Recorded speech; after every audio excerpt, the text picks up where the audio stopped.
Salut à tous, bienvenue dans les Catch-up du panier, un moment unique que je vous propose avec d'anciens invités du panier, premier podcast e-commerce en France. L'idée est simple, reprendre la discussion là où on l'a laissée pour analyser ce qu'il s'est passé depuis, quels nouveaux enseignements ils peuvent nous partager et potentiellement de nouveaux insights, marchés ou produits. Je suis Laurent Kretz, cofondateur de Cosa Vostra, agence conseil tech et créative. Notre mission est simple, rendre l'expérience digitale efficace, belle et inspirante pour faire gagner nos clients en visibilité, en efficacité et en singularité. Si vous avez une épine dans le pied, parlons-en et écrivez-moi sur laurent@cosavostra.com ou sur LinkedIn, Laurent Kretz. Et surtout, n'oubliez pas de vous abonner pour ne rater aucun épisode du panier et des catch-up du panier sur lepanier.io pour trouver la newsletter. Belle écoute! Bonjour à tous, très heureux de vous retrouver aujourd'hui pour ce nouvel épisode du panier qui est un catch-up et j'ai l'immense plaisir de te retrouver Stéphane Beretti qui est le président de storeserideaux.com et du groupe AG Clair. Salut Stéphane, ça va ? Bonjour. On est accompagné par deux auditeurs silencieux qui sont Maxime Beretti, ton fils. Absolument. Qui a pris un poste dans la société après y avoir fait une alternance il y a un bout de temps. Il y a 7 ans. Il y a 7 ans. Et Guillaume Rouard, qui était en alternance il y a un an et qui aujourd'hui encadre déjà une équipe, preuve que tu fais confiance et qu'on peut progresser dans le groupe. Oui, qu'on arrive à attirer des jeunes diplômés ambitieux et leur faire du management assez rapidement. Formidable. Ils sont avec nous, ils nous écoutent, donc j'espère qu'on ne dira pas trop de conneries. Vous aviez, chères auditrices, chers auditeurs, beaucoup aimé cet épisode qui sortait un peu du lot par rapport à la trame habituelle des épisodes du panier. Stories Rideaux, c'est une boîte que tu as rachetée il y a un bout de temps, rappelle-moi l'année. Alors en fait, j'ai racheté Sodiclair en 2006, qui était une société qui fabriquait des stores et des rideaux. Et nous avons créé storeserideaux.com en 2008, suite à la crise qui nous était tombée dessus. Et il fallait trouver une solution pour sauver le groupe. Et donc c'est là où on s'était lancé dans le digital avec storeserideaux.com pour mettre des stores et des rideaux à la disposition des particuliers. Alors, on en reparle dans 3 minutes, ça fera partie du premier sujet qu'on abordera. Mais c'était un super épisode que vous avez beaucoup aimé. C'est l'épisode numéro 82 qui est sorti en mars 2021. Dans lequel, effectivement, tu me racontes pourquoi et comment le digital a permis de donner un nouveau souffle à cette société, une nouvelle trajectoire. Tu me corrigeras, je te vois hésiter, mais tu me corrigeras dans une seconde. Pour aujourd'hui, en fait, s'inscrire dans une stratégie de groupe, et c'est le deuxième sujet qu'on abordera, puisque tu as un groupe à mission aujourd'hui, qui est de valoriser les savoir-faire, le patrimoine des territoires. Tu le diras mieux que moi. On parlera du coup de la première société de ce groupe que tu as racheté. On en avait un peu abordé le sujet, en tout cas il y a 2 ans, mais c'est une boîte qui fait des spots, qui est à côté de Dreux et qui fait les meilleurs spots du monde, garantie 10 ans, alors qu'aucun spot n'est garanti 10 ans aujourd'hui. Absolument. On parlera du digital et de la distribution et de son évolution depuis 2 ans, et puis on ouvrira sur des sujets plus de ce que j'aime bien faire dans les catch-up, de pilotage d'entreprise. Vous êtes plus de 100 personnes aujourd'hui. Ouais. Codir, 109, l'admin, et puis la direction que vous prenez. Je serais curieux d'en savoir plus. Ça nous fait un beau programme. Absolument. Je suis très heureux de te recevoir. Moi, je suis très heureux d'être là. Ce qui était intéressant, ce qui m'avait marqué aussi dans ce premier épisode, c'est que tu avais goûté à plusieurs secteurs dans ta vie professionnelle avant Stores et Rideaux, Sodiclair. Les jeux vidéo, l'informatique familiale, les télécoms, que des secteurs tech en forte croissance avant de racheter Sodiclair. Ouais, j'ai eu beaucoup de chance. Ouais. C'est-à-dire que j'étais dans des secteurs qui étaient en forte croissance, mais qui représentaient surtout des ruptures, si tu veux. Atari, c'était les premiers ordinateurs familiaux, la musique. Il n'y avait pas d'ordinateurs familiaux avant. Il y a eu les jeux vidéo. Après, tu arrives dans les télécoms. Et les télécoms, c'est la période de la déréglementation, sachant qu'on a lancé le mobile en France, qu'on connaît les premiers nouveaux opérateurs. Donc tout ça, si tu veux, c'est des expériences qui sont intéressantes, qui me serviront d'ailleurs dans la suite sur le plan technique, mais qui m'ont surtout préparé à affronter des scénarios de rupture ou à mettre en place des scénarios de rupture quand tu es confronté à des changements brutaux et rapides. Ok. Ce qui s'est passé en 2006, 2007 avec Sodiclair et la crise des subprimes à l'époque. Absolument. Où vous avez dû vous transformer. Alors, on va pas refaire l'épisode, mais je pense que c'est quand même intéressant d'en parler dans les grandes lignes. C'est un beau rachat, apporter du changement sans bouleverser une entreprise existante, un savoir-faire qui est présent, prouvé. Ouais, c'est une super boîte. On rachète en 2006 auprès de Madame Billy l'entreprise Sodiclair, une super femme avec qui j'ai encore des relations toutes les semaines, hein, on se voit encore. Et une très belle boîte qui fait des stores et des rideaux sur mesure pour les collectivités et les entreprises. Un très beau modèle, une boîte qui est saine. Et donc qui est vraiment implantée dans les territoires, hein, c'est-à-dire en pleine campagne. Donc je rachète cette Notonville. Notonville. Ouais. Et donc je rachète cette société et en fait on est confronté 2 ans après à la crise des subprimes. Donc évidemment on a de la dette en veux-tu en voilà sur le dos parce qu'il fallait racheter cette société. Mais surtout c'est une belle boîte. Donc c'est une boîte qui est solide mais qui a un modèle qui est un peu en péril parce qu'on connaît cette crise qui nous touche vraiment. Et donc là on se pose la question de savoir comment on fait pour préserver ce savoir-faire tout en préservant surtout l'ADN de la boîte, c'est-à-dire faire des stores et des rideaux sur mesure, en cycle court, de grande qualité et en France. Et c'est là où on décide, un peu par la force des choses, hein, parce qu'il ne faut pas se la raconter non plus, de créer Store et Rideaux, le premier site français de stores et rideaux sur mesure vers les particuliers. Et c'est comme ça qu'on se lance en 2000. Enfin, on travaille de 2009 à 2011, et en 2011, on lance le site. Préserver l'ADN de la boîte, tu l'as dit, fabrication française, cycle court, qualité au top. Et du coup, vente en direct, mais avec cet enjeu de sauver la boîte lors de cette crise. Oui, parce que là, c'était vraiment l'enjeu. L'enjeu, c'était de se dire, on perd près de 30% de notre business instantanément. Hein. Les collectivités n'ont plus d'argent, le marché du bâtiment s'effondre, les entreprises sont confrontées à des difficultés. Donc nous, on perd 30% de notre chiffre d'affaires. Donc c'est pas viable, quoi. Donc il faut vraiment qu'on sauve la société. Donc première étape, sauver la société. Ouais, sauver la société et puis garder tout l'outil. Parce que si tu gardes pas l'outil, tu n'as aucune chance de la sauver. C'est-à-dire, une PME, quand elle est en difficulté, si elle commence à licencier, c'est qu'elle est morte. Donc nous, il fallait pas qu'on licencie, il fallait qu'on ramène du business. Le deuxième enjeu, c'était d'apporter un développement, une perspective vers l'avenir. Alors ça, c'est ce qui s'est passé après. Ouais. Je pourrais te dire qu'on l'avait anticipé, mais pas du tout. En fait, d'abord, t'es dans l'urgence, non ? On est dans l'urgence. On espère que ça va marcher. Comme beaucoup de sociétés aujourd'hui, fin 2022. Bien sûr. On est dans l'urgence, et tout le mérite revient à ce que j'avais expliqué à l'époque. C'est tout le mérite revient à la société qui est de suivre, c'est-à-dire qui est de dire on veut se battre tous ensemble pour sauver la boîte, même si tout le monde ne comprend pas exactement l'enjeu de l'internet ou a des doutes. Le sujet, c'est que tout le monde se bat pour sauver ça, pour sauver la boîte. Donc la boîte est sauvée parce que Store et Rideaux marche, décolle, petit à petit, mais décolle. Et au bout de quelques années, ça devient plus qu'une opération de sauvetage, ça devient une opération de développement, un vrai sujet de développement, et qui nous permet d'embaucher, puisque c'était quand même la finalité de tout ça, et de créer une société solide. Une société solide, apporter du changement sans bouleverser aussi. Parce que tu as un savoir-faire qui est ça, c'est existant. Ça, c'est un sujet qui est très important. Quand tu reprends une entreprise, je l'avais développée à l'époque, si tu la reprends, c'est que tu la trouves bien. Donc tu la casses pas. Tu essaies juste d'apporter ta pierre à l'édifice, tu as de la valeur ajoutée. Mais d'abord, tu regardes ce que les gens ont fait. Elle existait quand même depuis de nombreuses années, c'est une belle boîte. Donc tu casses pas tout. Tu écoutes, tu apprends et tu apportes. Hyper intéressant comme sujet, hyper compliqué aussi.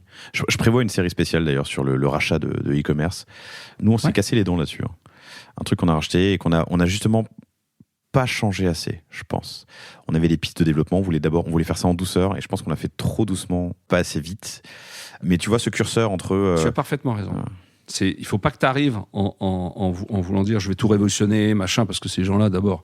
Au début, tu as une phase où il faut que tu arrives à gérer cette ambiguïté qui est de dire je suis pas là pour tout casser, donc je vais écouter, je vais apprendre de ce que vous avez fait, mais c'est moi qui vais donner le rythme de ce qu'on va faire maintenant. C'est-à-dire que c'est à la fois avoir un projet de développement tout en étant capable de le construire à partir de ce que la boîte a fait, en respectant profondément le savoir-faire de la boîte. Mais il faut trouver le bon curseur, c'est-à-dire que si t'es trop mou, ça marche pas, et si t'es trop brutal, ça marche pas non plus. Donc ne pas tout casser, mais donner un rythme. Là, c'est ton rôle, hein. Je veux dire, c'est ton rôle de mettre le rythme. Et donc c'est un modèle de développement, et qui donne lieu du coup à la naissance ou à ce groupe qui existe aujourd'hui. Oui, alors là aussi, je pourrais t'expliquer que j'avais tout prévu, mais pas du tout. En fait, si tu veux... Ce serait trop beau et trop simple. Ouais, si la recette existait, mais ça serait bien, pour mon CV, ça serait cool. Mais non, l'idée est simple, c'est que tu gères l'urgence, tu découvres un modèle, et tu t'aperçois que... Enfin, tu découvres, par exemple, une situation, tu la gères, ça fonctionne, et après, tu te poses la question, mais... et si ça devenait non plus un sauvetage, mais un modèle de développement ? multi-expertise ou multi-activité. Ouais, donc là, tu analyses complètement ce que tu fais, ce que tu apportes au marché, pourquoi ça a marché, parce que c'est ça qui compte aussi, c'est-à-dire la proximité avec les clients, des produits bien fabriqués, une tradition des territoires au niveau de l'artisanat ou de l'industriel, et tu te dis, et les gens qui aiment bien avoir des produits de confort, et quand tu mets tout ça dans l'équation, derrière, tu te dis, mais est-ce que je peux pas continuer à déployer ça et en faire une vraie stratégie de développement, c'est-à-dire un modèle. Un modèle. Et d'où le groupe ? D'où le groupe, parce qu'en fait, comme à tous ces moments-là, il faut du bol. Donc à ce moment-là, j'ai de la chance. J'ai un monsieur qui travaille à la chambre de commerce, qui s'appelle Monsieur Ducrot, qui est un amoureux des entreprises de son territoire et qui se bat sans arrêt pour que les transmissions se passent bien. Il y a la moitié des boîtes qui vont être confrontées à des dirigeants qui partent en retraite. Je crois que c'est des sujets qu'il ne faut pas oublier. Et qui me contacte un jour parce qu'on se connaissait. Il me dit... Monsieur Biretti, j'ai une petite boîte qui correspond exactement à ce que vous avez envie de faire. Et du coup, on la rencontre, on en parle, elle coche toutes les cases. Elle a un savoir-faire incroyable, elle est sur les territoires. Alors sur les territoires, c'est toujours en Eure-et-Loire, hein, c'est ça ? Alors c'est en Eure-et-Loire, ouais, absolument. Et c'est une société qui fabrique des spots LED incroyables. Pourquoi incroyables ? Parce que d'abord, ils sont d'une qualité exceptionnelle. Ils sont garantis 10 ans. Ce que personne ne fait aujourd'hui, même si on t'annonce ils sont garantis 10 ans, et ils sont surtout réparables à vie et totalement personnalisables. Donc, en fait, on trompe cette pépite, qui est une toute petite société, qui arrive à être sur 5 personnes, c'est personnes, ça et qui existe depuis 40 ans, qui a d'ailleurs, à l'époque, développé des brevets sur l'halogène et toutes ces choses-là. Donc, il y a un vrai savoir-faire industriel, artisanal, qui ne sait pas vendre, qui stagne avec un tout petit chiffre d'affaires, 500 000 €. Tu vois. Et c'est exactement le genre d'entreprise qui doit intégrer le groupe parce qu'on sait lui apporter quelque chose. Encore une fois, on lui apporte quelque chose. C'est quoi le deal, justement ? Alors, je parle pas du rachat. Ils savent faire, ils ont le savoir-faire, ils existent, ils ont la légitimité parce qu'ils sont là depuis 40 ans. Ouais. Ils ont les brevets, le cas échéant. Et toi, qu'est-ce que tu apportes à la table ? J'apporte. D'abord, je vais les sécuriser, puisque comme on s'est développé, on est une société assez solide. Et je vais leur amener une dynamique et un projet surtout. Un projet qui est de se développer dans le digital, qui est de structurer le marketing. Parce que toutes ces petites PME, si tu veux, elles ont souvent la technique. Ce qui leur manque, c'est quoi ? C'est le marketing et le commercial. Mais la technique, elles l'ont, puisque c'est leur fonds de commerce. Et donc, on est sur un marché qu'on connaît bien. C'est comment on amène du confort aux gens. Les stores et les rideaux, ça t'amène du confort contre la chaleur, contre la lumière, pour te protéger des regards indiscrets. Et la lumière, le spot, ça te permet de vivre dans une pièce de façon confortable parce que ça t'éclaire bien. Donc on est dans notre...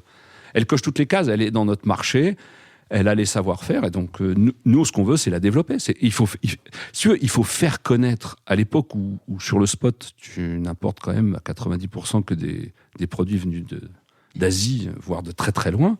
Nous, on se dit, mais c'est génial de pouvoir avoir une société qui va proposer des produits de super qualité qui sont fabriqués en France. T'as une demande. Le monsieur Ducrot, c'est ça ? Oui. Se décarcasse. Pardon, excuse-moi. Facile, chers auditeurs, je vous prie de m'excuser. Efficace. C'est la fin d'année. Monsieur Ducrot, tu proposes une boîte. Toi, tu as les fondamentaux qui sont là. Ouais. Mais le marché, tu vas regarder un peu c'est quoi ton process ? Non. Quoi, du gut feeling ? Mais ouais, parce qu'au bout d'un moment, si tu veux... Au bout d'un moment, tu fais des études et tu arrives à une conclusion où tu as autant de raisons d'y aller, de pas y aller. Or, moi, cette boîte, j'ai envie de la reprendre et j'ai envie de la développer. Et à la base, elle n'est pas à vendre. On discute ensemble. Et c'est l'épouse du fondateur, qui est encore l'actionnaire majoritaire à l'époque, qui a 2 filles qui travaillent dedans quand même. C'est marrant les similitudes avec Sodiclair, puisque j'ai toujours les 2 enfants de Madame Billy qui travaillent dans la société. Et c'est ça aussi l'histoire d'une transmission. Et qui est de dire, voilà, encore une fois, t'arrives, la boîte, elle a un savoir-faire. S'ils t'expliquent techniquement ce qu'ils font, tu comprends rien. Mais rien. Parce qu'ils sont très forts. En revanche, tu sais ce que tu penses pouvoir leur amener. Et le deal, il se fait. C'est pas une affaire financière. C'est simplement de dire, voilà, ce qu'a construit votre papa et ce que vous développez, et vous surveillez, on va essayer de le développer ensemble. Donc, c'est les enfants qui sont là, qui sont en commande à ce moment-là ? Ah oui. Et qui s'inscrivent dans ce projet. Ils sont pas là dans une opération financière, c'est ce que tu dis. Mais tu sais, c'est dur aussi quand tu as... ils ont une 40aine d'années, 42 ans, c'est 2 filles. C'est dur de te dire, est-ce que chaque année, on va survivre, quoi ? Il y a un moment où tu fatigues. Hein. Ben oui, c'est normal. Ouais. C'est normal. Et toi, tu vois le produit, parce que bon, à la base, je suis un homme de marketing, donc je vois le produit, je me dis, putain, mais ce truc est génial. Et tu dis, on va essayer de faire quelque chose. Tu peux pas laisser, t'as pas le droit de ça. Tu sais, c'est ce que j'ai dit à Ducrot lorsqu'il m'a présenté la boîte. Je dis, je comprends pas que cette boîte existe encore. C'est pour ça que je la veux. Parce que je pense qu'on peut en faire quelque chose. 500 000 € de CA en 2020 dans ces eaux-là.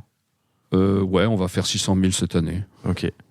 Très bien. 20% de croissance dans l'espace. Ouais. On commence seulement à mettre en place des choses. Et alors, mais attends, revenons. Donc, il te le propose. Gut feeling, pas forcément d'études. Ouais. Elle est là depuis 40 ans, donc il y a forcément un truc à faire. Ouais. Tu les sécurises, mais ils restent, puisque je crois qu'ils sont toujours au capital aujourd'hui. Oui. Ok. Ensuite, comment se fait l'intégration, la prise de contrôle, le pilotage? Alors, quel degré de liberté? Le pilotage, aujourd'hui, c'est que quand je me présente, avant de faire le deal, je leur explique le projet. Je leur dis, voilà, vous savez faire ça. Voilà ce qu'on va essayer de faire ensemble. Je leur présente tout. Elle n'était pas à vendre, hein, tu me dis? Non. Ok. Et elles acceptent. Donc, on fait l'opération. Après, il faut être tout à fait honnête, c'est pas simple pour elles. Parce que toi, tu reconnais leur savoir-faire technique, mais ça n'a pas quand même super bien marché pendant du temps. Donc, il faut aussi que les cultures se marient, tu chamboules un petit peu tout. Quand tu es dans la technique, tu lances un produit parce qu'il te paraît bien. Donc, c'est valable dans 70% des cas. Puis, il y a des cas où le produit ne se vend jamais. Donc, tu te poses la question de savoir, bon, s'il ne se vend pas, il est peut-être très bien, mais si personne n'en veut... Donc, tu amènes quelque chose et tu fais adhérer des gens qui pendant des années, ont travaillé d'une certaine façon. Toi, tu amènes quelque chose. Donc, c'est pas facile. Mais on a construit un site internet, ça y est, il est en ligne, on a encore quelques ajustements à faire. On peut le donner, hein. Ah oui, c'est FD comme François et Dany. Comme Francis David, l'homonyme, enfin le patronyme du fondateur. Ok. Francis David, fdéclairage.com. Exactement. Et je pense que alors j'ai pas vérifié, mais si le SEO est bien fait, vous cherchez le spot français, ça se trouve. Normalement, j'espère. Je teste en live. Donc Francis, fdéclairage.com. C'est intéressant, c'est comme ces séances, tu sais, que tu fais. Alors moi, je suis pas marié, je suis pas pratiquant, mais que tu fais avant ton mariage, juste pour te mettre d'accord. Est-ce qu'on va bien dans la même direction? Est-ce qu'on s'est posé les questions de notre projet commun? Est-ce qu'on a un objectif commun partagé? Est-ce qu'on va dans le même sens? C'est intéressant parce que tu as une opération un peu de séduction à ce moment-là. Mais toujours quand tu rachètes une PME. Quand tu rachètes une PME, on n'est pas dans des deals délirants. Il faut déjà que les gens t'acceptent, à commencer par celui qui vend. Donc déjà, il y a une opération de séduction, il faut qu'il ait envie de te la vendre. Moi, Madame Billy, à une époque, m'avait clairement dit, il y a des gens à qui j'ai pas eu envie de vendre. Mais c'est normal. C'est la boîte que tu as créée, ou c'est la boîte que ton père a créée, ou tu n'as pas envie de la filer à n'importe qui. Mais c'est pareil dans l'immobilier. Hein. Tu as une belle maison de famille, tu la vends, tu n'as pas envie de la vendre à n'importe qui. Enfin, je sais pas, mais en tout cas, ça me paraît une évidence. Ok. Donc, vous vous plaisez. Et ensuite, l'intégration se fait... c'est une intégration de culture, d'abord. C'est une intégration de culture. C'est une intégration aussi où il y a des choses... Il y a des choses où l'adhésion est facile. Puis il y a des choses où c'est un peu plus compliqué, ce qui est normal. Après, il faut voir aussi une chose, c'est qu'on n'est pas les mêmes que lorsque j'ai racheté Sodiclair ou en 2008, lorsqu'on est confronté au problème. On a 10 ans d'expérience dans le digital. Donc, sans être arrogant, on a quand même quelques certitudes. Vous avez craqué quelques points de... Oui, on a appris. On a appris. À défaut d'avoir une expertise, on a une expérience et elle est réussie. Ça aussi, ça rassure... Enfin, si tu veux, ça rassure l'équipe en place, mais ça l'agace parce qu'on arrive quand même avec des choses où on bouge un petit peu. Et les points de friction, ça a été quoi? Les points de friction, ça a été de faire du marketing plus que de la technique pure. C'est-à-dire que c'est de servir... En fait, il faut que la compétence technique serve le client à la fin. C'est ça qui a été le plus compliqué. C'est de se dire, c'est pas parce que tu as raison techniquement que le client, il le comprend, il en a besoin et ça lui sert. C'est de remettre, si tu veux, tout le savoir-faire au service du client. Ça a été le premier point. Le service client, je veux dire qu'ils étaient bons. Sauf qu'il faut intégrer le fait que demain, c'est des particuliers, c'est tous ces gens-là. C'est quoi un panier moyen sur FD Éclairage? Je dirais qu'aujourd'hui, je crois que c'est 450 €, un peu moins, 350 €. Ok, donc à 600 000 €, tu as 20 000 commandes, je dis une bêtise? Oui, attention, ouais, c'est ça, à peu près. À peu près, Ok. 20 000 commandes, un peu moins. Non, pardon, 2000. 2000 commandes. 2000 Ouais, commandes. 2000 commandes. À 5, ils étaient efficaces quand même. Ah, ils sont super efficaces. Ok. Mais c'est ça la grande force des PME. C'est qu'ils sont super efficaces. En général, et on y reviendra tout à l'heure lorsqu'on va parler du management du groupe et de la gouvernance, pour parler avec des termes modernes, c'est que dans une PME, tout le monde est occupé à 100%, tout le monde file un coup de main, enfin, t'as pas de place pour l'inutile, quoi. Je veux dire, aujourd'hui, à 5, ils sortent 16 000 spots par an. Hein. Ouais, c'est très correct. Bah, c'est une belle performance. Ça suffit pas pour se développer, ça suffit pas pour pérenniser la boîte, mais c'est pas mal. Et du coup, le savoir-faire existe. L'engin, l'usine, la machine industrielle, industrielle, 16 000 spots, si on peut dire ça. Ouais, c'est un bel atelier. Ouais. Toi, ton enjeu, ça va être le marketing et la vente. Le marketing, la vente. Et du coup, les synergies, j'imagine, avec Story Rideau aussi. Le confort des gens, hein, tu l'as dit tout à l'heure, s'éclairer, se protéger du soleil. Non, alors, le fond, c'est le confort. Le confort. Nous ne faisons que des produits de confort et que nous destinons à des gens qui sont exigeants. C'est exigeant parce qu'ils veulent un produit adapté à leurs besoins personnels. On peut faire un spot, nous, à la couleur que tu veux. C'est-à-dire, on a notre cabine de peinture. Donc, si tu veux un spot rouge et que tu as ton rouge, on te le fait. Donc, en fait, qui vont vouloir des produits personnalisés ou sur mesure, qui vont vouloir des produits bien fabriqués, en France, parce que beaucoup de gens ça compte, avec un niveau de service très, très, très élevé. Voilà, et qui sont assez regardants, si tu veux, sur ce qu'ils achètent. Et la façon dont c'est fait, et où c'est fait, et comment c'est fait, et voilà. Et du coup, le partage des compétences et des expertises entre les deux sociétés actuellement existe déjà. Ah bah oui. En termes de SAV, en termes de... Ok, vas-y, raconte-moi.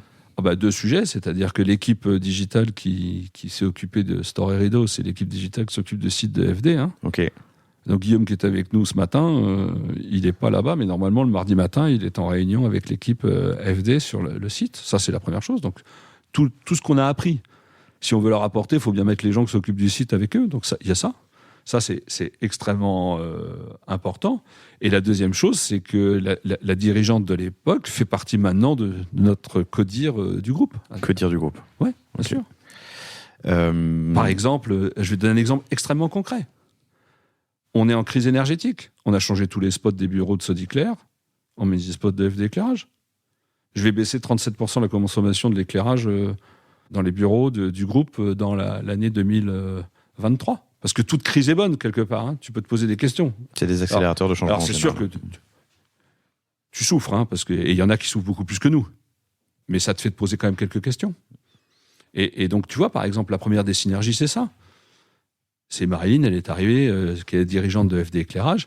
Elle nous a dit, mais votre éclairage, ça va pas. On va faire ça, ça, ça, ça, ça. On a fait ça, ça, ça, ça, ça. Et voilà. Les gens voient mieux, sont plus confortables et tout ça. Il paraît que ça abîme les yeux, les mauvais spots, les mauvais LED. Oui, mais je ne veux pas rentrer dans la technique, ouais. On ne se rend pas compte de l'importance de l'éclairage. Tu sais, nous, on garantit nos spots 10 ans, mais faisons le calcul. Combien de fois tu changes une ampoule d'un spot médiocre? Les ans, j'ai l'impression. Enfin, ouais, c'est ça. Mais pourtant, c'est annoncé pour 30 000 heures. 10, 20, 30 000 heures. Ouais. Nous, on va les garantir 10 ans. Et on s'engage à les réparer à vie. Je ne sais pas si tu vois ce que ça veut dire. Alors, c'est totalement anachronique, hein. Mais c'est notre conviction. C'est qu'aujourd'hui, on est là pour vendre. Alors, accessoirement, quand tu as fait ton installation et que tu as mis des spots, si tu en as un qui grille, tu es peut-être content de ne pas avoir à tous les changer. Si tu peux renvoyer ton spot pour qu'on te remette une puce et qu'il rééclaire à nouveau, c'est pas mal aussi. Ça s'inscrit dans l'air du temps.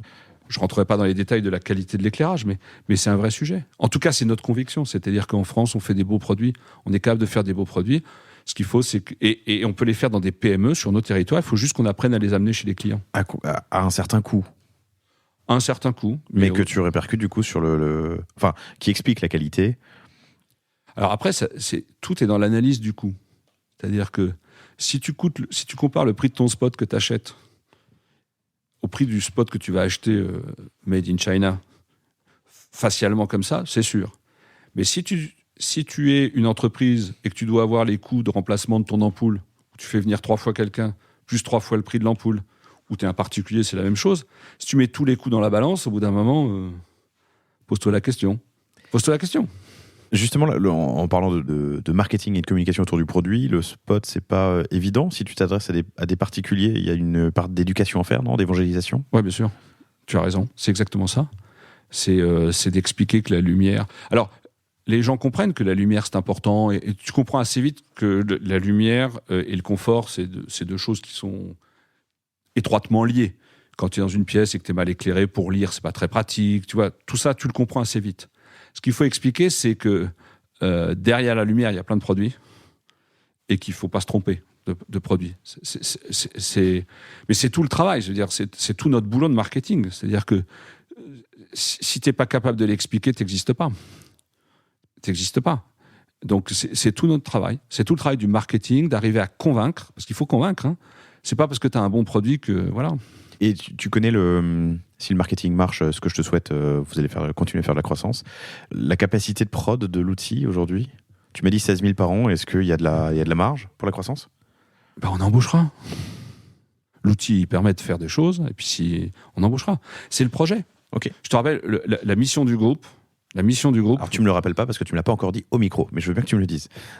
La mission du groupe, c'est quand même de promouvoir et de fabriquer des produits personnalisables qui sont destinés au confort des gens, d'accord, dans les entreprises... oh là, je l'ai même pas en tête, dis donc. Française en tout cas, mais... Non, l'idée simplement, c'est de promouvoir la fabrication dans des PME françaises de produits de confort personnalisables que l'on distribue en direct auprès des clients, avec une finalité qui est de créer de l'emploi dans le territoire. Formidable. Mais je l'ai mal dit, je sais que je vais me faire engueuler parce que j'ai bafouillé, mais c'est pas grave. C'est pas grave. Il y a Maxime et Guillaume qui nous regardent avec des gros yeux. Oui, je sais. Non, mais c'est intéressant parce que du coup, on peut embrayer sur le groupe et la mission du groupe. Et en fait, on est parti d'une opération de sauvetage finalement en 2008 de Sodiclair à aujourd'hui un modèle de développement et une approche globale sur un groupe qui fait. Alors, je l'ai pas dit en intro. Mais ça me permet de le rappeler. 105 personnes à date, ça je l'ai peut-être dit. Mais surtout, quand on s'est vu, c'était une douzaine de millions de CA en 2020. Aujourd'hui, 15 sur le groupe. Ce qui fait 20% de croissance. En gros, 25% de croissance en 2 ans. Très bien. La croissance, c'est un enjeu, non? Tu pousses fort. C'est quoi ta priorité? C'est un enjeu pour une raison majeure. C'est que si tu progresses pas, si tu n'es pas performant, tu n'existes plus. Donc tout ton projet s'effondre. C'est-à-dire qu'aujourd'hui, si tu veux, si ton objectif, ce qui est le nôtre, c'est de promouvoir l'industrie des territoires et notamment des PME de nos territoires pour créer de l'emploi, si tu n'es pas performant, grosso modo, si tu ne génères pas des résultats, ton projet s'arrête. Voilà. La question, c'est qu'il faut être performant. C'est tout. Après, tu as les valeurs qui sont associées à ça. Les valeurs qui est d'atteindre, de viser l'excellence produit, de servir les clients et de partager leur succès. Parce que sinon, ça ne sert à rien. C'est pour ça qu'on est super heureux. On a mis en place la participation, l'intéressement. Peut-être que demain, on pourra mettre l'association des gens au capital. Peut-être, ça sera un sujet. Mais encore une fois, si tu réussis pas, si tu n'es pas performant, tout derrière s'effondre. J'entends, mais j'ai dit 25% de croissance en 2 ans, entre ça et un 70 parce que tu aurais poussé à mort sur la vente, ou un 10 mais tu te serais focalisé sur la marge. Tu vois, il y a un curseur. Hein. Comment D'abord, il ne faut pas oublier une chose, c'est que tout ce qu'on vend, on le fabrique. Donc ça ne sert à rien de vendre si tu n'es pas capable de le fabriquer sans dégrader ta qualité de fabrication ni ton service au client. Donc ça t'apprend à être raisonnable. Et c'est une croissance que l'on veut solide et maîtrisée. Donc voilà, on a fait 25% de croissance, et je peux te dire que on s'est quand même bien défoncé pour le faire. Est-ce qu'on aurait pu faire plus? Peut-être, j'en sais rien. Ce que je sais, c'est que ce qu'on l'a fait, on l'a bien fait, et que ça a rapporté aux salariés, à nos partenaires fournisseurs, et qu'en tout cas, on a pu le déployer dans le respect de nos valeurs et de notre stratégie. Et bon, voilà. Mais moi, si je fais 25% tous les 2 ans avec création d'emplois et tout le tralala, ça me va bien. Tu remplis ta mission. Bah oui. Ok. J'aspire pas à plus, quoi. Ok. Je t'ai demandé s'il y a eu des frictions avec FD Éclairage. Est-ce que tu as des doutes, des craintes? Est-ce qu'il y a des points sur lesquels tu te dis, là, il y a un risque en termes d'intégration, de développement, en termes de... Quelqu'un m'avait dit un jour, il faut toujours acheter plus gros que soi. Ensuite, tout le monde a un avis sur tout et tout le monde a un avis, mais... Je suis pas sûr qu'il y ait de règles. Je suis pas sûr qu'il y ait de règles. Enfin, en tout cas, moi, je garderais bien d'en donner. D'abord parce que j'ai pas l'expérience suffisante. Je pense qu'il faut surtout acheter des gens avec qui tu penses pouvoir t'entendre et pour lesquels on a des valeurs communes. Après, qu'on ait des frictions sur des détails de mise en œuvre, c'est que dalle, ça. C'est pas important. Ça se règle. Et tu sais ce qui règle tout? C'est la réussite. On peut ne pas être d'accord sur une façon de faire. Si à la fin ça a marché, tout le monde va bien. Mais tu sais, c'est pareil dans le sport.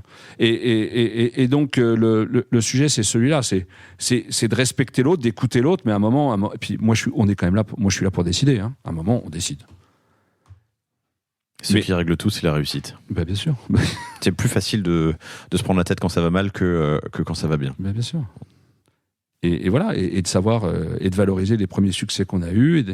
Et c'est vrai que c'est pas facile quand tu vends ta boîte à quelqu'un et que tu la vends, non pas parce que tu as décidé de partir à la retraite, mais parce que c'est un peu dur, que tu veux la sécuriser, il faut se mettre à la place des gens. Donc je le comprends.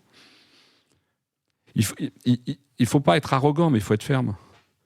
Parce qu'à un moment, tu es là quand même pour développer le projet. Donc... Du coup, on se préoccupe du confort des gens avec une montée de compétences et d'expertise en interne quand tu le peux, parce que tu formes ou tu lances des nouveaux produits, ou en externe, en build-up, comme tu l'as fait avec FD Éclairage. Ça devient une stratégie de groupe. Absolument. Tu peux me raconter où vous allez, ce que vous allez en faire, quels sont les sujets sur lesquels... En fait, je sais pas. En fait, on a une stratégie, qui est de dire...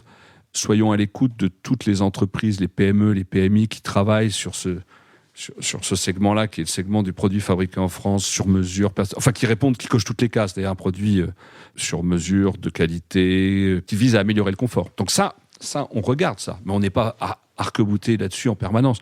On réfléchit sur quels sont les segments qui pourraient être proches de ceux que nous adressons aujourd'hui. Mais on a beaucoup de produits sur lesquels on travaille qui sont des produits qu'on va faire nous-mêmes, où on va acquérir des savoir-faire. Acquérir de la compétence, voilà. En interne. Si tu veux, un des axes de la stratégie, c'est de maîtriser des savoir-faire fondamentaux, industriels, parce que ça, c'est l'ouverture vers tout un tas de produits. Je prends un exemple, la couture. Quand tu maîtrises la couture... Ce qui est le cas pour faire des rideaux. Absolument. Mais tu fais des stores bateaux après, tu fais des coussins, tu peux faire des matelas, tu peux même faire des jetés de lit.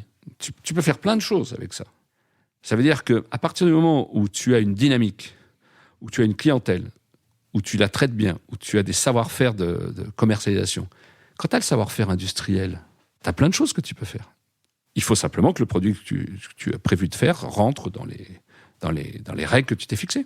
Rentre dans les règles et qu'il y ait une certaine logique pour le consommateur final. Tu vas pas faire n'importe quoi. Je ne vais pas faire de l'agroalimentaire demain, ça n'a pas de sens. Qu'est-ce qu'on peut faire avec des LED? Ou la technologie qui permet de construire des LED? Tu peux faire plein de choses. Tu peux faire des luminaires décoratifs, mais qui en plus éclairent bien et proprement. Et tu peux les intégrer dans des produits connexes. Des LED dans des rideaux? Non, des LED dans des stores, des produits connexes. Tu veux pas m'en dire plus? Je le vois sourire. Non, je ne vais pas t'en dire plus aujourd'hui parce que d'abord parce que je vais me faire engueuler par plein de gens mais il y a plein de pistes. Ok. Mais si tu veux, c'est aussi parce que tu as ces savoir-faire. Tu vois, moi j'aimerais. On réfléchit sur le travail du bois, le travail du métal. Est-ce que c'est des savoir-faire fondamentaux sur lesquels, après, avec du marketing, avec de la réflexion, tu peux faire plein de choses? Mais dans cette logique de groupe, tu me parles aussi souvent de territoire ou de France. Oui. Ça reste et restera une priorité? Ouais. Ok. Donc une excellente entreprise en Espagne ou au Portugal qui est dans un produit... Non.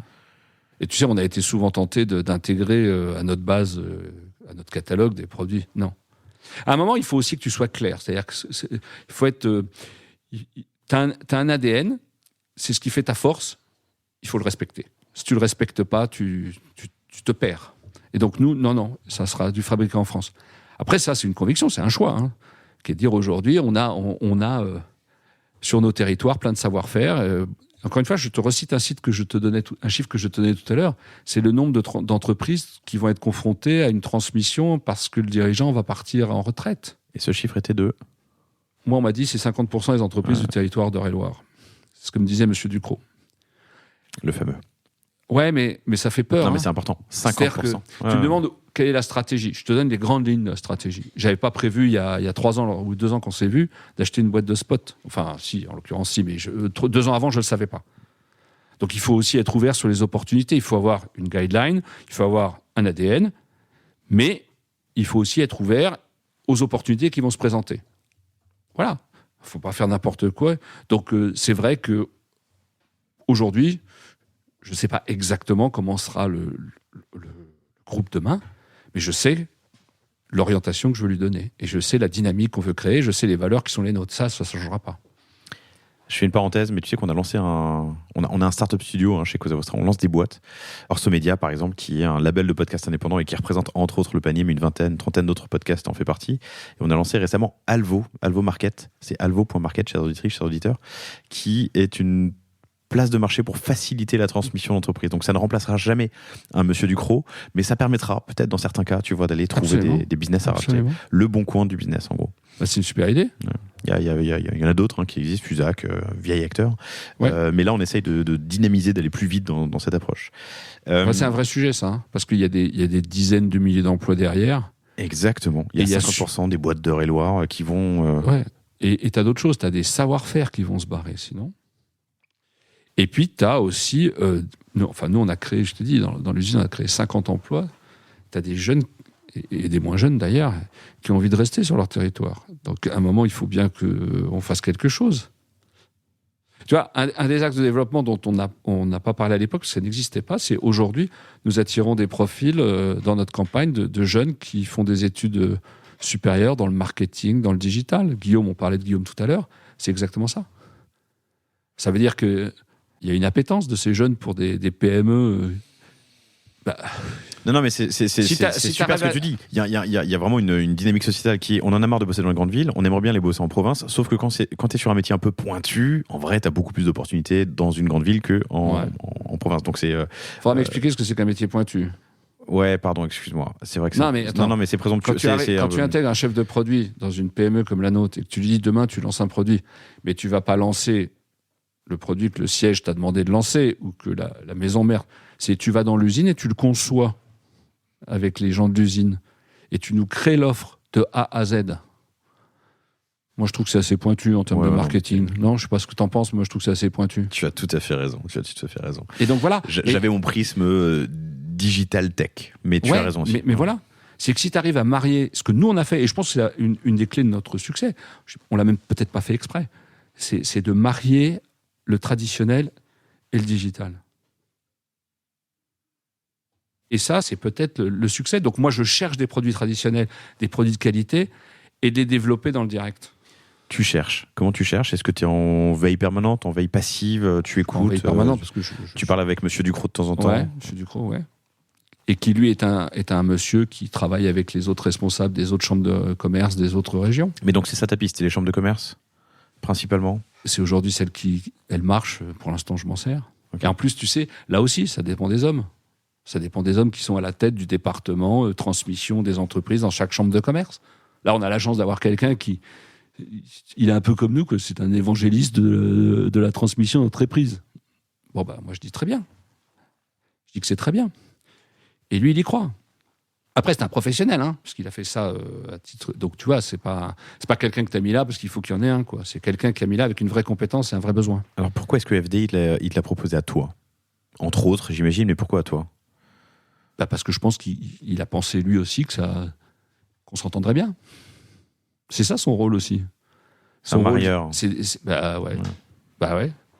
C'est un wedding planner des entreprises, c'est ça. Non, mais je pense que c'est des gens qui sont souvent dans l'ombre, mais qui sont... Il me disait, je crois qu'il fait quoi ? Il arrive à faire une dizaine de rapprochements par an, une dizaine ou une douzaine. C'est bien, c'est beau. C'est bien, c'est pas suffisant. Comme tu l'as dit tout à l'heure, il va y avoir du boulot dans les temps qui viennent, évidemment. Mais, okay. Est-ce que tu vois déjà... donc c'est 2 boîtes pour l'instant, d'autres projets qui arriveront certainement. Ouais, il faudra que tu me réinvites. Je te vois sourire. Sur quoi tu vas trouver de la synergie ? Tu me parles souvent du service client. Tu me vantais celui de Stores et Rideaux, tu m'as dit que celui de FD était exceptionnel aussi. Ouais.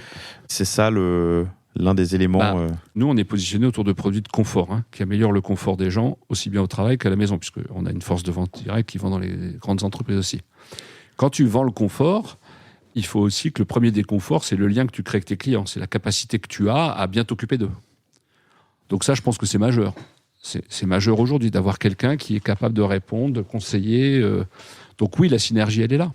Il y a quelqu'un qui te fait confiance parce que tu lui as vendu des stores qui répondent à leurs besoins, parce que tu as pris le temps de l'écouter. Si tu lui dis demain, écoutez, il y a l'éclairage aussi, je vais avoir la même démarche avec vous. Parce que dans chaque domaine, je suis un spécialiste. Et c'est ça qu'il ne faut pas oublier. C'est qu'en fait, le groupe qu'on est en train de construire est une addition de spécialistes qui ont des valeurs et une mission commune. Mais c'est d'abord une addition de spécialistes. C'est-à-dire que l'équipe de FD Éclairage et le support client, il est incapable de répondre au store ou au rideau. Pas plus que le service client de store et rideau est capable de répondre. Donc on est une addition de spécialistes qui travaillons ensemble avec un objectif commun, c'est d'améliorer le confort des gens. Une stratégie commune, c'est de nous développer en mettant en valeur le savoir-faire des territoires et des valeurs communes. Mais c'est ça, notre groupe, c'est une addition de compétences dans un projet cohérent. Alors, je parlais tout à l'heure du Made in France. Tu aurais pu ajouter à ton catalogue d'autres produits Made in France, mais toi, tu veux maîtriser la fabrication. Alors, on a un petit slogan en interne, c'est vendre des produits français, c'est bien, les fabriquer, c'est mieux. Et ça veut tout dire. Ça veut tout dire parce que moi, j'aime assez porter le risque de ce que je fais. Et quand tu fabriques, tu portes le risque. Tu portes le risque de l'outil industriel, tu portes le risque de l'embauche des collaborateurs, tu prends le risque de tous les pépins que tu peux avoir sur les appros et la fabrication. Mais tu as la marge qui te permet de bien traiter les gens et de répondre et d'avoir un service client, parce que ça coûte de l'argent, un service client, faut pas se raconter d'histoire. Donc si tu veux faire un truc bien, il faut de la marge. Si tu n'as pas de marge, tu peux pas payer correctement du service client, tu peux pas avoir des plages d'ouverture importantes, tu peux pas avoir des gens que tu formes qui sont au top de la compétence. Donc voilà, donc c'est ça le sujet, c'est maîtriser ta chaîne de valeur. Il faut la maîtriser complètement, okay. Sinon tu peux pas. Donc moi je veux fabriquer les produits que je vends. Ça limitera peut-être le développement, mais tant pis. Si tu es droit dans tes bottes et que tu respectes ton ADN, c'est ce que tu disais tout à l'heure. Alors, droit dans les bottes, c'est une connotation un peu péjorative. Ce que je veux dire, c'est... Non, mais parce que droit dans les bottes, ça veut dire que tu refuses... Non, moi, je suis assez ouvert à ce qui se passe, c'est-à-dire à améliorer les choses. Mais on a quand même un ADN qui est hyper fort. Parce que sinon, en fait, qu'est-ce que tu fais passer comme message au client ? Tu lui dis quoi au client ? Si à chaque fois qu'il y a une opportunité, tu la saisis. Moi, je ne suis pas opportuniste, mais j'aime bien saisir les opportunités. C'est pas pareil. Je trouve que c'est extrêmement différent.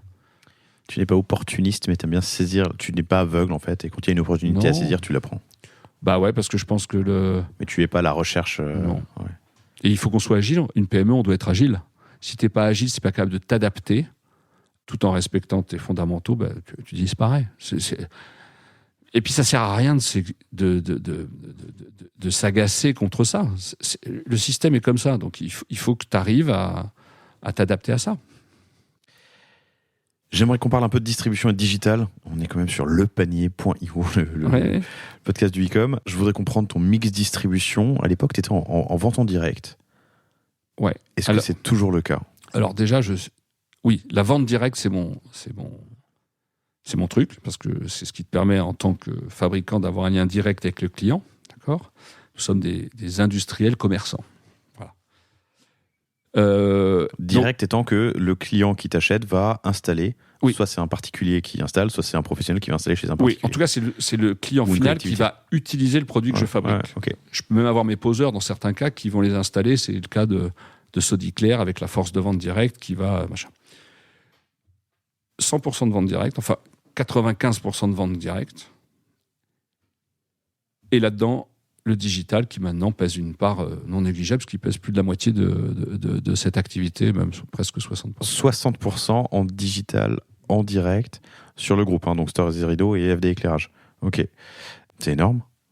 Est-ce qu'il y a Donc, pardon, le reste, c'est 40%, c'est des ventes en B2B, force de vente, qui va vendre à des installateurs, des artisans ou des collectivités directement. Non, qui va vendre directement à la collectivité, au grand compte, à la PME, parce qu'ils ont des besoins.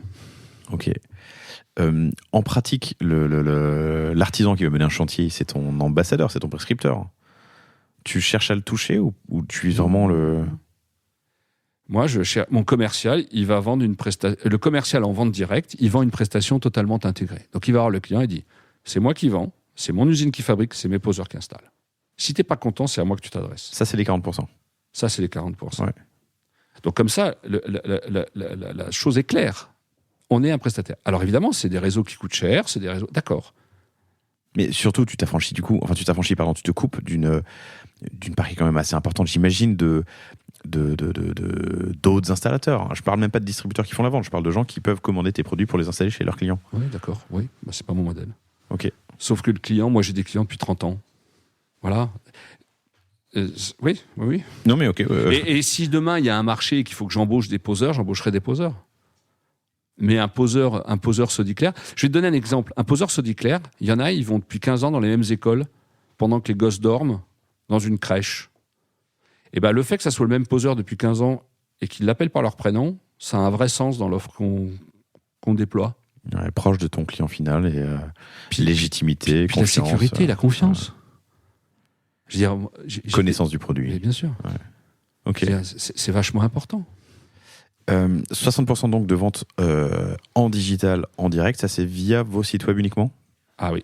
Pas d'autres non. Vente digitale. Un côté un peu gaulois, t'as remarqué. Non, c'est nos sites, c'est nos commerciaux, c'est nos poseurs, c'est nos usines. Voilà. Pas de marketplace ? Nicht. Pourquoi ? Parce que je trouve que le lien avec le client final est trop important. Et je veux en garder la maîtrise. Je suis prêt à porter le risque d'avoir à investir, à avoir à embaucher, à avoir à acheter des machines, si tu veux, tout ça. Je veux pouvoir porter mon produit auprès du client final. Et je pense qu'il y a beaucoup de gens chez nous qui sont super fiers de pouvoir parler au client final. Voilà. Après, c'est très compliqué aussi de faire de la vente indirecte. Moi, c'est pas mon truc, mais c'est très compliqué. C'est d'avoir la garantie. Moi, aujourd'hui, j'ai la garantie que quand quelqu'un de mon service client répond à un client, il va le faire correctement, puisque c'est mon salarié. On a un niveau d'exigence, on travaille tous ensemble. Il a le marketing à 5 mètres de son bureau. Chez un revendeur, aussi performant soit-il, tu peux pas avoir cette garantie-là. Et puis moi, je crois fondamentalement au lien avec le client final. Je disais tout à l'heure, tu sais, dans le store et dans le rideau, chaque mois, on fait une part non négligeable de notre chiffre d'affaires avec des vieux clients. Pourquoi ? Tout simplement parce qu'on a créé un lien avec eux lorsque, par exemple, la première fois, ils ont refait leur chambre. Puis ils vont avoir un enfant. Donc ils vont faire la chambre d'enfant. On va bien lui mettre des rideaux ou des stores. Ben, qu'est-ce qu'ils vont faire ? Ils vont appeler, au lieu d'aller chez le premier distributeur voisin, peut-être qu'ils ont déménagé d'ailleurs entre-temps. Donc le distributeur chez qui ils allaient, c'est pas le même. Alors que nous, ils vont revenir vers nous. Parce qu'on a créé un lien, parce qu'ils ont eu confiance en nous, parce qu'on les a accompagnés. Donc ça a un vrai sens, ça, si tu veux. C'est pas que de la marge, c'est pas que ça. C'est aussi du lien. Tu as essayé ? Alors, vous faites des produits sur mesure, mais il y a aussi des produits qui sont... J'imagine que les spots, il y a certains modèles, par exemple. Tu as essayé de la distribution indirecte ? Non. D'abord, on n'a rien sur mesure, on fabrique à la commande du client. Même les spots, tous les spots ? Bah oui, si le client il nous dit qu'il veut un spot vert pomme ou oral... C'est fabriqué à la demande. C'est fabriqué à la demande. Ok. Bon, ça répond en partie à la question, en vrai aussi. Aussi. Ouais, très bien. Aussi. Ça va changer ? Non. Ok, formidable. On a abordé plein de sujets, c'est super de te recevoir et je vois que tu aussi as tes convictions, comme tu savais déjà marqué à l'époque, c'est cool. Tu as transformé Sodiclair en l'espace d'une dizaine d'années. Aujourd'hui, FD Éclairage qui rentre dans le groupe. Certainement, peut-être d'autres entreprises à venir. Hein. On sera un catch-up à nouveau dans un an et demi, je sais pas. Ouais. Parlons de gouvernance, de pilotage. Tu m'as dit que donc l'une des deux patronnes de FD Éclairage est rentrée au codir du groupe. Il y avait un codir avant ou Non. Okay. Alors la vérité, c'est que, si tu veux, ça c'est un des grands sujets internes. C'est qu'on a grossi et que donc il faut se structurer. Et donc là encore, c'est des enjeux.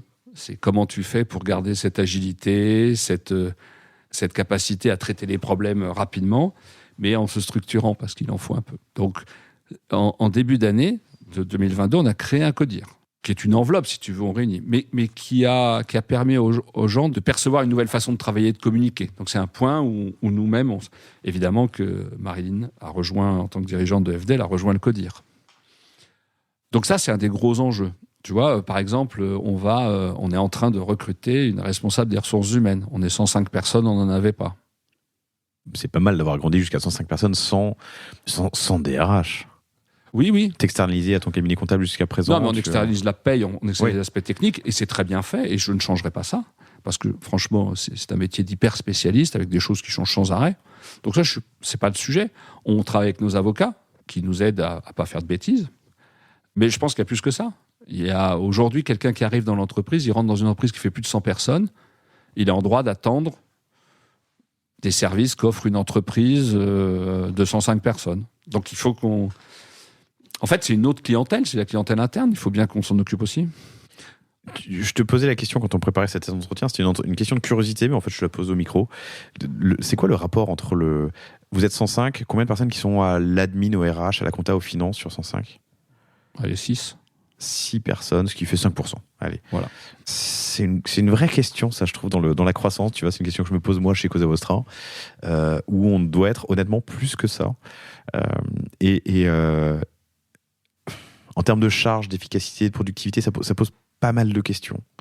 J'ai un client qui s'appelle Conviction RH. C'est un cabinet de conseil en stratégie RH, en SI RH, donc système d'information RH, qui cartonne, il m'impressionne. Mon interlocuteur, c'est l'un des fondateurs, Mathieu Laudreau. Ils sont, je crois, 250 personnes, 250 consultants, enfin, 250 personnes dans la boîte. Je crois qu'ils sont moins de 5 ou 5 à l'admin, au sens large, tu vois. Finance, compta, RH, recrutement, non, peut-être 6 maintenant. Je trouve ça hallucinant en termes d'efficacité, quoi. Alors attends, il faut aborder le problème sur plusieurs aspects. Aujourd'hui, on développe des outils, informatiques notamment, qui permettent d'être extrêmement efficaces. C'est-à-dire, par exemple, tu prends les sites, ils facturent tout seuls. Tu as des procédures automatisées d'import des commandes quand tu traites la compta, les comptes de résultats et tout ça. Donc là, il y a tout un tas de tâches qui peuvent être traitées de façon moderne, ce qui permet d'avoir, moins de personnes pour les traiter et d'avoir des tâches moins rébarbatives. C'est pas passionnant de se taper d'enregistrer des commandes. Ça, c'est le premier point. La deuxième chose, c'est que tu parlais tout à l'heure de SIRH. Nous, c'est un des vrais sujets. C'est-à-dire que quand tu commences à avoir pas mal de salariés, c'est des nouvelles applis. Oui, il va falloir s'y mettre. Vous êtes sur quoi ? Comment vous faites jusqu'à présent ? Excel. C'est très bien Excel. Beaucoup d'Excel, beaucoup de machin. Mais là c'est un sujet. C'est un sujet. C'est un sujet. Non pas parce que ça fait bien d'avoir un SIRH, mais parce que quand tu veux communiquer avec tes salariés, aujourd'hui, tu vois, on est en train de revoir la mutuelle, on est en train de changer la mutuelle. Pour communiquer avec les gens, puisqu'il faut qu'ils s'inscrivent sur Internet, tout ça, ou la participation, où il faut avoir le mail de tes salariés, parce que s'ils veulent valider leurs options et tout. Donc tout ça, on est en train d'apprendre. Qu'est-ce que tu considères comme produit, comme outil sur le SIRH ? Je sais pas. Vous attendez déjà, la personne qu'on espère intégrer rapidement va travailler dessus. Moi, je sais simplement qu'il nous en faut un. Après, je vais laisser les spécialistes. Je donnerai mon avis, mais ça ne sera que mon avis. Alors, je crois que ça sort la semaine prochaine, donc le 20 décembre. J'espère qu'elle aura... qu'on parlera au passé, elle a signé. Absolument. Non, mais ce que je veux dire, c'est que... l'outil. Employant un mot important, il y a tout ce que tu peux automatiser par des outils d'aujourd'hui pour être efficace et moins rébarbatif pour les gens. Et ça, on a quand même fait des progrès considérables dans tout ce qui était la gestion de la facturation, la gestion du SIRH, et demain, par exemple, toute la facturation où tu n'auras plus de papier. Donc ça, c'est des vrais sujets. Le recouvrement aujourd'hui, sur les sites internet, c'est quand même vachement facilité parce que les gens payent avant. Donc tu as plein de sujets sur lesquels tu peux travailler. On a aussi, nous, en interne, et c'est un de mes associés qui fait ça, des applications qui sont très très élaborées pour le traitement des commandes, les achats. C'est-à-dire qu'aujourd'hui, le système calcule automatiquement les consommations, prépare toutes les commandes et la personne des achats valide les commandes. Tout est très informatisé parce que tu ne peux pas grossir et notamment, tu ne peux pas avoir des coûts très élevés sur ces sujets-là quand tes concurrents fabriquent en Pologne ou fabriquent à l'autre bout de l'Europe. Donc ça veut dire que grosso modo, il faut que tu gagnes de l'argent. Il faut que tu gagnes de la marge là où tu peux en gagner sans dégrader le confort de tes salariés et en amenant un service de qualité à tes clients. Donc c'est tous ces sujets-là. Après, il y a des sujets où là, il faut des gens. Parce que le développement des compétences, le plan de formation, là, il faut quand même quelqu'un qui soit à l'écoute. Non, mais l'échange. Alors, attention, l'échange, il existe, parce que dans l'usine, tu as quelque chose à demander, ils ont des plages, ils viennent demander, il y a un vrai échange. Moi, mais échanger avec ton manager ou ton CEO versus échanger avec une personne des RH qui a la connaissance, qui a le savoir, le sachant. C'est une étape. C'est pas la même chose. C'est pour ça qu'il faut le mettre en place. Ok. C'est pour ça qu'il faut le mettre en place. Et d'ailleurs, l'exigence des jeunes qui arrivent nous pousse aussi à le faire. Mais c'est très bien. Je veux dire, c'est très bien. Tu sais, si tu prends les très anciens de la boîte, ils considèrent, tu viens travailler, je te paye, le contrat est rempli. C'est une vision du monde. Et les petits jeunes ils ont besoin d'autre chose. Mais je comprends ça. Et c'est quoi, c'est autre chose ? C'est ce que tu disais, c'est de pouvoir échanger, c'est de pouvoir se poser des questions sur comment on va évoluer, comment on traite ci, un livret d'accueil, tu vois, ou avoir une façon d'être accueilli, poser des questions, comment je pose mes congés, machin. Tout. À l'époque, ça te venait même pas à l'esprit, tu rentrais dans la boîte, tu ne demandais pas comment tu poses tes congés. Aujourd'hui, ça fait partie du package. Alors, tu peux t'exciter quand tu es patron, mais c'est le mode de fonctionnement aujourd'hui. Donc, c'est vrai que poser des congés 105 personnes sans SIRH, bravo. Ouais. On y arrive. Ouais, non, mais tant mieux. Et je doute pas que ce soit faisable. Mais effectivement, il y a peut-être. Non, mais ça veut dire que je te parle de confort, je te parle de tout ça. Il faut qu'on s'applique le confort à nous-mêmes. Donc c'est des vrais sujets. Et le deuxième sujet, c'est comment on grossit, comment chacun est plus autonome. Donc ça, c'est un gros travail. Et là-dessus, je suis partie prenante. Est-ce que tu acceptes que je parle de ton fils ? Ouais. Qui est dans la salle ? Ouais. Donc, fils aîné, qui avait fait son alternance il y a longtemps chez toi, qui a eu une petite expérience grand groupe construction, je dis une bêtise ? Absolument. Il dit oui. Et qui arrive aujourd'hui à quel poste ? Il va s'occuper du développement. Il va s'occuper du développement de tous les nouveaux projets. Développement des nouveaux projets. Alors, ça, c'est une partie de son travail. Et la deuxième, parce qu'il arrive en support de tous les gens qui peut aider dans le groupe. C'est-à-dire que il peut intervenir sur des sujets RH, il peut intervenir sur des sujets marketing produit. Voilà, l'idée, c'est vraiment être en immersion, mais avec une toile de fond, c'est le développement, c'est les nouveaux projets.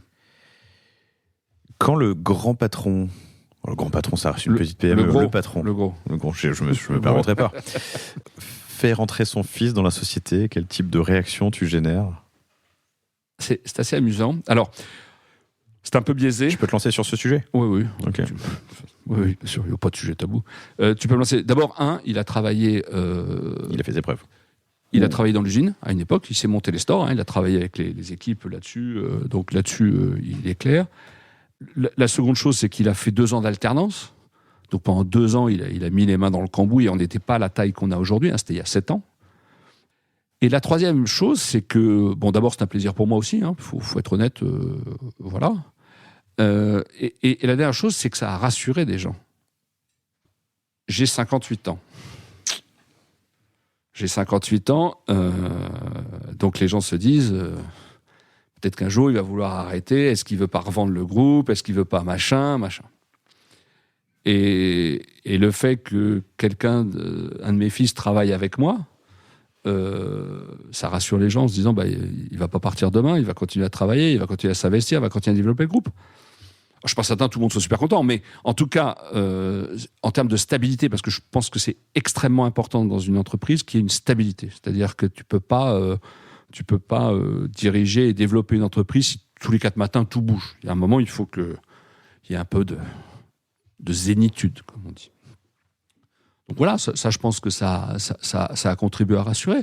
Après, je suis pas sûr que pour lui ça soit facile, mais bon, il a signé. Non mais. Et il nous sourit. Mais non, mais c'est pas facile non plus. C'est pas facile. Oui, moi, j'ai la position la plus confortable là-dedans. J'imagine qu'il y a peut-être des anciens qui se disaient, tiens, un jour, peut-être que... et qui voient l'avenir un peu différemment aujourd'hui. Tu vois ce que je veux dire, en fait, quand t'es Bernard Arnault et que tu mets ton fils à la tête de... Je sais plus quelle boîte, c'est pas Tag, mais bref. Tu dois en froisser quelques-uns. Ouais. Alors, moi, je pense pas que j'ai froissé grand monde. Je pense que les gens sont... Alors, bon, c'est vrai que c'est un peu biaisé. Le sujet, je rebondis sur le sujet que nous évoquions il y a 2 secondes. C'est-à-dire qu'on a un problème, nous, de gestion de la croissance et de gestion de la gouvernance. Donc aujourd'hui, toute personne qui peut arriver, qui amène un savoir-faire et qui peut nous aider à mieux travailler, que ça soit mon fils ou quelqu'un d'autre, on est preneur. La personne qui s'occupe Bien sûr. des RH aujourd'hui est la première à m'avoir demandé de recruter une responsable des ressources humaines. Non, parce qu'à un moment, il faut être dans le bon sens. On n'est pas dans la... Attends, pardon, qu'est-ce que tu viens de dire ? La personne qui s'occupe du personnel aujourd'hui. Ah oui. Et la première m'a demandé d'avoir quelqu'un aux ressources humaines. Okay. Parce qu'elle a dit, je suis en limite de ce que je peux faire sans dégrader ma prestation. T'imagines le niveau de maturité, le niveau d'intelligence ? Or, aujourd'hui, dans l'entreprise, c'est ce que j'explique. Il y a 10 fois plus de choses à faire que nous sommes capables d'en faire. Et comme malheureusement, je vais en rajouter un certain nombre, on va avoir des nouvelles personnes qui vont arriver dans le groupe. En tout cas, je l'espère. En tout cas, on y travaille. C'est que des opportunités pour les gens. C'est des nouveaux collègues, c'est des nouveaux savoir-faire, des nouvelles compétences. Voilà. Donc, je ne peux pas empêcher les gens de se dire, voilà, mais encore une fois...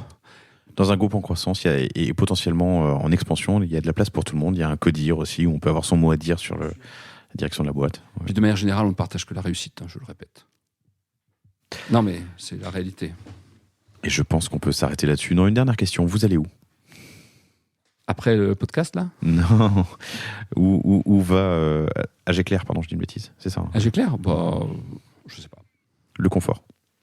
Ouais. Le français. Le confort. Et, enfin, on va essayer de déployer notre mission, nos valeurs le plus loin possible. Oui. Formidable. Stéphane, c'était un plaisir d'échanger avec toi. J'espère que c'était réciproque. Et surtout, j'espère, chères auditrices, chers auditeurs, que ça vous a plu. Vous retrouvez Stéphane Beretti, 2R2T sur LinkedIn, Maxime Beretti, il porte le même nom, 2R2T sur LinkedIn, et Guillaume Rouard, qui ont été silencieux mais attentifs. Merci à vous sur LinkedIn. Évidemment, faites un tour sur Stores et Rideaux. Je ne veux pas dire de bêtises, au pluriel, store-et-rideau.com pour voir de quoi on s'est parlé pendant presque 1 heure, 2 heures avec le premier épisode, et sur fdéclairage.com pour voir ces fameux spots. Merci Stéphane. Merci à toi Laurent. À bientôt. Au revoir. Salut. Merci d'avoir écouté cet épisode du Catch-up du panier. J'espère qu'il vous a plu. N'oubliez pas de vous abonner sur votre plateforme préférée, de noter cet épisode 5 sur 5 ou 10 sur 10 ou 50 sur 50 le max, et surtout de le partager à vos proches et vos collaborateurs. Je vous donne rendez-vous sur le panier pour un prochain épisode, du panier ou d'un catch-up, et d'ici là, n'hésitez pas à me faire vos commentaires et vos feedbacks sur LinkedIn. Vous pouvez me contacter, Laurent Kretz, Kretz. À bientôt.